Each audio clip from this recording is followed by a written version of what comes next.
मी म्हणणं माझं राज ठाकरेंच्या जर पालक सांगितलं की समाजाच्या राज्यातल्या मंडळी दोघं भाऊ चांगले ब्रँड चांगला आहे, पण हे विनाकारण मराठीच्या प्रश्नाचा बळी पडतो. त्याला आम्ही कधी विचारलं का तुला 11 ते 13 आमदार निवडून दिले आणि ते पळून गेले, त्याच्यानंतर तू आमच्या मराठवाड्यात तो म्हणाला आम्ही तुला विचारलं का? तू काल्पन्यात कमाला तुला विचारलं का? तो नाशिक सासरवाडी तू 50 बाऱ्या नाशिकला कमून येतो आम्ही तुला विचारलं का? एक दिवस लोकसभेला सुद्धा तो गेम केला त्याच फडणवीसनं. त्याच्यानंतर विधानसभेत तो पोरग पाडलं 23, तरी तो त्याच्यात पुरणवडी तो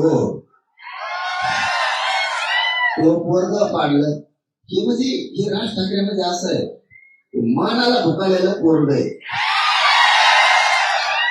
त्याच्या घरी नुसतं फडणवीसची आप येऊन गेला की सगळा पक्ष बरोबर झाला तरी त्याला चालतो असले. कुचक्या कानाचं म्हणतात आमच्या खेड्यात, कुचक्या कानाचं. रोकठोक महाराष्ट्राला सबस्क्राईब करा आणि बेल आयकॉनवर क्लिक करायला विसरू नका.